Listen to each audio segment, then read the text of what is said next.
Namewee.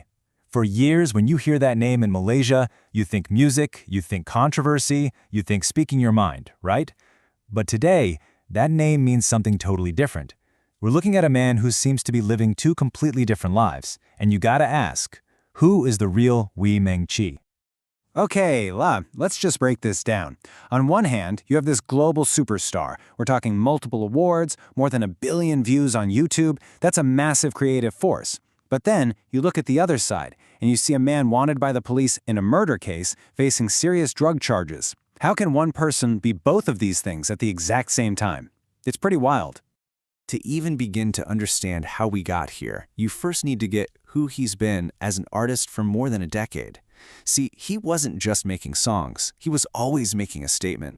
For years, Namewee, or Meng Chee, has pretty much been Malaysia's most famous provocateur. He first blew up with Negarakuku, a parody of our national anthem, that got him investigated for sedition. And from there, he just never stopped. His songs, his films, they always poked at the most sensitive issues: racial politics, government corruption, you name it. His film Bangladesh 2.0 was so controversial, it was actually banned for 6 years. To put it simply, his whole career has been about poking the bear. And what he does is what experts call symbolic resistance. I know, it sounds a bit academic, but it's really simple. It's the art of fighting back without actually throwing a punch. Instead of weapons, his tools were a super catchy song, a viral music video, or a really sharp line in a movie. He built this huge online army by using his YouTube channel as a stage to challenge the powerful and make people really think about the country we're living in. And this quote, it just perfectly explains how he sees the world. For him, making noise and criticizing the system isn't about hating your country. He sees it as the ultimate form of patriotism. He believes that to truly love your country, you have to be willing to point out its flaws so it can actually get better. Okay, so let's fast forward to late 2025.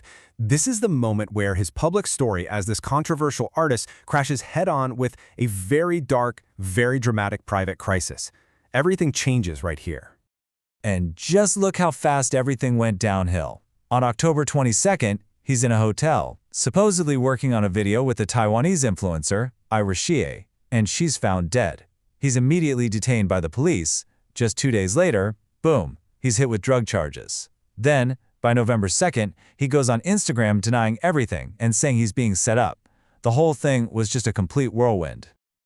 This is the moment everything flipped. One day, you're working on a creative project. The next, you're at the center of a police investigation. It left everyone asking the exact same question. What really happened inside that hotel room?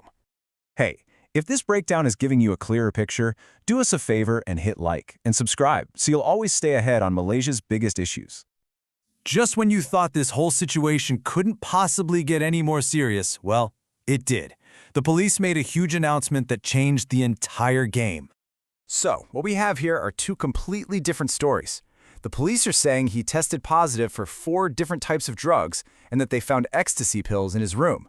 But Namewee on his Instagram says flat out, "I did not take drugs," and claims the whole thing is a setup, that he's being blackmailed. It's basically his word against theirs. And then on November 4th came the bombshell that changed everything. The police officially reclassified the case. This was no longer just a sudden death investigation, it was now a murder investigation. And who was at the center of it?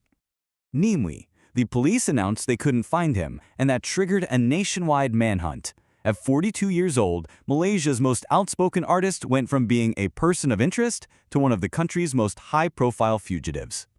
So that leaves us here with this massive, unresolved story. You have this very public figure, known for being so loud and out there, who is now completely silent, facing this incredibly serious private crisis. Thanks for watching. You should join the thousands of other Malaysians who want clarity, not confusion. Just tap like, hit subscribe, and let's keep making sense of all this together. So, the big question is this. Which version of Namewee is the real one? Is he the artist who bravely speaks truth to power? Or is he a man who is now hiding from the truth? For now, only one thing is for sure. His next chapter, whatever it's going to be, has not been written yet.